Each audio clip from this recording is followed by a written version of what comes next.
1절에서 10절까지의 말씀 교독하시겠습니다. 내 형제들아, 너희는 선생된 우리가 더 큰 심판을 받을 줄 알고 선생이 많이 되지 말라.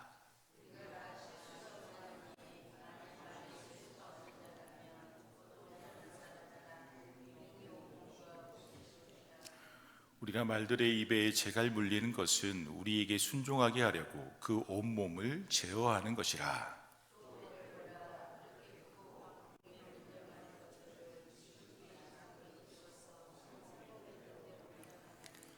이와 같이 혀도 작은 지체로 돼 큰 것을 자랑하도다. 보라, 얼마나 작은 불이 얼마나 많은 나무를 태우는가.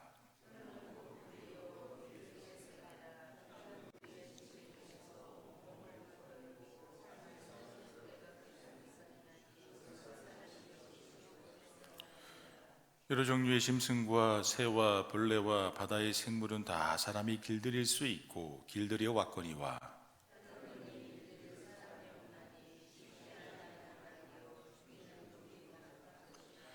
이것으로 우리가 주 아버지를 찬송하고 또 이것으로 하나님의 형상대로 지음을 받은 사람을 저주하나니 한 입에서 찬송과 저주가 나오는도다. 내 형제들아, 이것이 마땅하지 아니하니라. 아멘. 로마 제국 시대에 마커스 시세로라는 사람이 있습니다. 그는 주전 106년에 태어나서 주전 43년에 죽었는데 당대를 대표하는 철학자요 웅병가였습니다. 그래서 그는 로마에서 국부칭호를 들었고 집정관의 벼슬에까지 올랐었죠.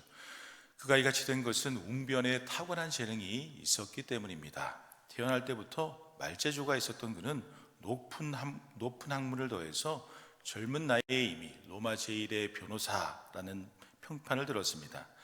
명성이 높아지자 그는 더욱 웅병술에 전력하였고 데모스테네스와 쌍벽을 이룬 만큼의 경지에 이르게 되었습니다. 그러나 시세로는 그의 웅변술에 부합할 만큼의 인품을 갖추지 못한 사람이었습니다. 그의 웅변은 탁월한 것이었지만 그는 자기의 말재주만 믿고 남에 대한 험담을 서슴지 않았습니다. 또한 자화자찬하는 버릇이 날로 심하여 갔다고 합니다. 그 결과로 시세로는 그의 말년에 옥타비아누스의 미움을 받아서 모기 배임을 당하는 죽임을 당하게 됩니다. 여러분, 결국 그는 혀 때문에 성공하기도 하였지만 또한 혀 때문에 죽음을 당하기도 한 것입니다. 그만큼 우리의 혀가 잘 사용하면 너무나 좋은 것이지만 잘못 사용하면 너무나 나쁠 수 있다는 것을 이 이야기는 우리에게 보여주고 있는 것이죠. 그런데 여러분, 이 세상에 자신의 혀를, 자신의 말을 완벽히 컨트롤할 수 있는 사람이 있을까요? 우리 본문 2절 말씀 함께 봉독하십니다. 우리가 다 실수가 많으니 만일 말에 실수가 없는 자라면 곧 온전한 사람이라 능히 온몸도 굴레 쉬우리라. 아멘. 말에 실수가 없는 자라면 온전한 사람이라. 여러분, 말에 실수가 없으면 혀를 잘 컨트롤할 수 있다면 온전한 사람이다 라고 하는 이 말씀은 이것이 가능하다는 것일까요? 불가능하다는 것일까요? 불가능하다라는 뜻입니다. 왜냐하면 하나님이 아닌 이상 사람이 온전하기가, 아무런 흠도 없기가 불가능하기에 결국 말에 실수가 없는 사람은 없다. 성경은 우리에게 말씀하여 주고 있는 것이죠.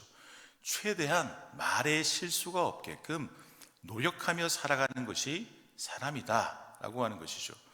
성경은 한 걸음 더 나아가서 말은, 우리의 혀는 지옥에서 나는 불같이 악독한 것이다 말씀하고 있습니다. 우리 본문 6절 말씀 함께 봉독하십니다. 혀는 곧 불이요 불의의 세계라. 혀는 우리 지체 중에서 온몸을 더럽히고 삶의 수레바퀴를 불사르나니 그 사르는 것이 지옥불에서 나느니라. 아멘.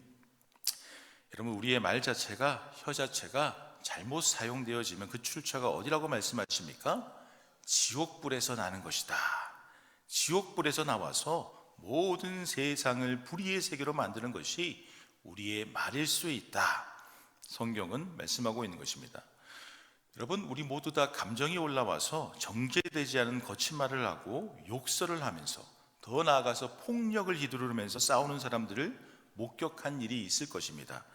또 우리 자신도 감정이 올라와서 자신도 모르게 감정적으로 폭언을 할 때를 경험할 때가 있죠. 그럴 때 싸우는 사람들을 보면서 또한 감정이 올라와서 상대방을 말로써 쏘아붙이는 나 자신을 보면서 어떤 생각이 드십니까? 정말 이성적으로는 도저히 이렇게 말하고 이렇게 행동할 수 없는 것인데 마치 다른 사람인 것처럼 변해버리는, 다른 사람과 나 자신의 모습을 확인할 때가 우리 모두 다 있지 않습니까?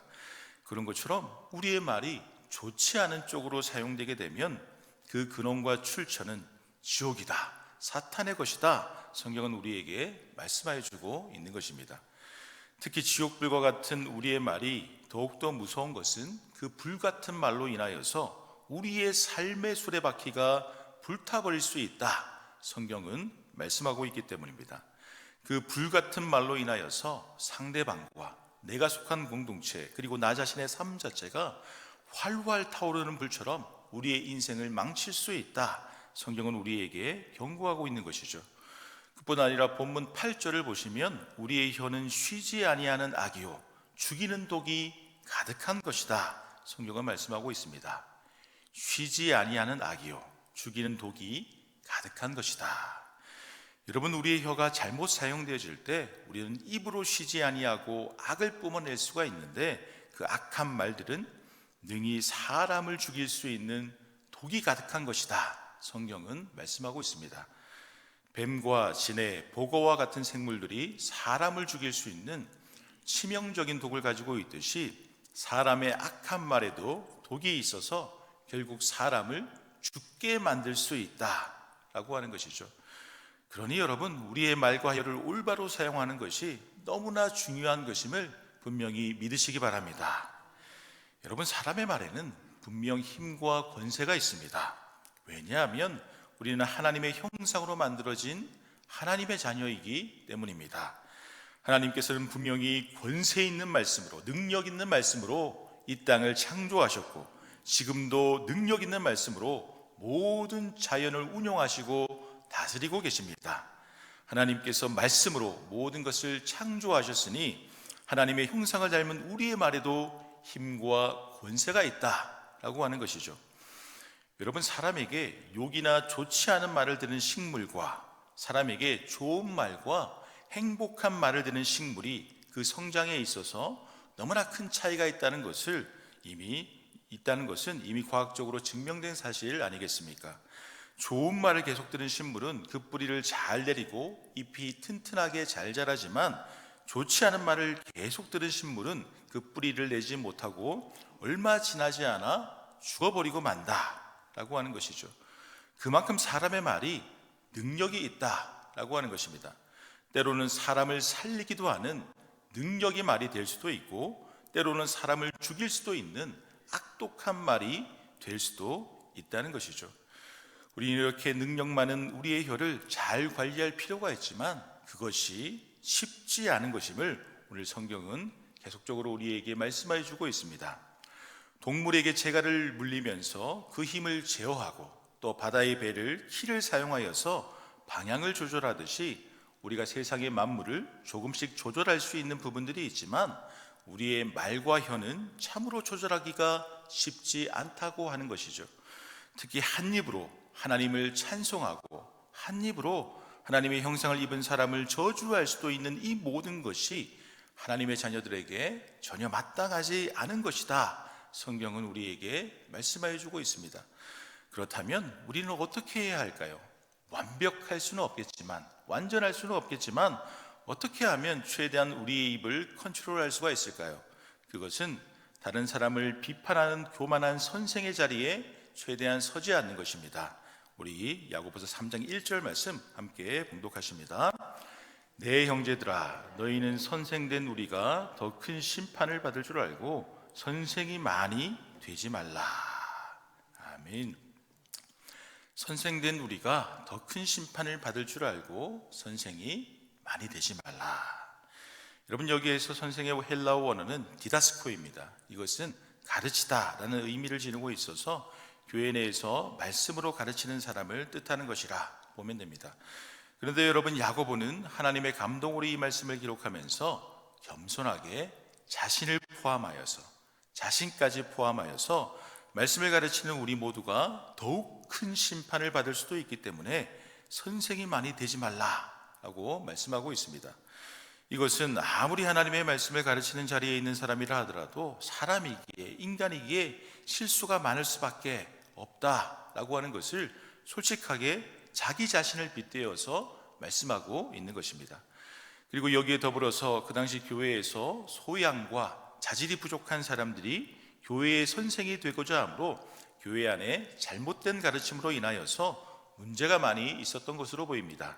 그래서 교회에서 가르치는 직책에 있는 사람이거나 그런 직책의 자리를 얻고자 하는 사람들은 더욱더 조심하여서 그 말과 인격을 하나님의 말씀으로 다스려야 한다, 그렇게 말씀하고 있는 것이죠.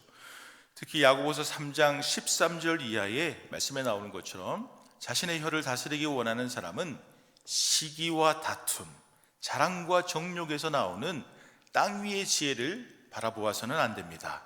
자신을 하나님 앞에 내려놓고 바로 위로부터 난 지혜, 곧 선결과 화평, 관용과 양순, 긍휼 등 성령 충만한 지혜로 자신을 성결하게 다스릴 때 하나님의 은혜로 우리의 혀는 다스려지기 시작하게 되는 것입니다. 특히나 여러분, 우리는 말을 하기 전에 늘 예수님께서 우리에게 주신 이 말씀을 기억하면서 조심스럽게 말을 해야 할 것입니다. 마태복음 7장의 말씀인데 제가 읽어드립니다. 비판을 받지 아니하려거든 비판하지 말라. 너희가 비판하는 그 비판으로 너희가 비판을 받을 것이요 너희가 헤아리는 그 헤아림으로 너희가 헤아림을 받을 것이니라. 너희 원수를 사랑하며 너희를 박해하는 자를 위하여 기도하라. 아멘. 사랑하는 여러분, 믿음의 공동체 속에서 하늘의 지혜를 구하면서 성결과 화평과 긍휼로서 사람을 품어주며 더욱더 열렬히 사랑함으로 귀한 하나님의 나라를 만들어갈 수 있는 저와 여러분들이 될 수 있기를 간절히 소망합니다. 하나님 아버지, 저희에게 귀한 새벽 예배드리는 시간을 허락하여 주셔서 오늘도 하나님의 말씀을 나누면서 또 하나님의 말씀으로 기도할 수 있는 은혜를 허락하여 주시니 감사를 드립니다. 우리의 말과 혀가 참 다스리기 쉽지 않은 것인데 인간의 능력으로는 도저히 이렇게 컨트롤할 수가 없는 것인데 하나님께서 은혜와 지혜와 하늘의 지혜, 성결과 화평, 관용과 양순의 은혜를 허락하여 주셔서 우리가 더욱더 주님의 말씀을 기억하면서 다른 사람에게 화평과 사랑과 또한 관용을 선포하며 그렇게 주님의 사랑을 전하며 살아갈 수 있는 우리가 될 수 있도록 인도하여 주시옵소서. 그래서 우리가 속한 가정과 교회와 직장 가운데에서 우리가 속한 그 공동체 가운데에서 늘 주님의 사랑을 전하면서 복되게 귀하게 하나님의 자녀로 살아갈 수 있는 우리 모두가 될 수 있도록 인도하여 주시옵소서. 감사를 드리며 예수님의 이름으로 기도드립니다. 아멘.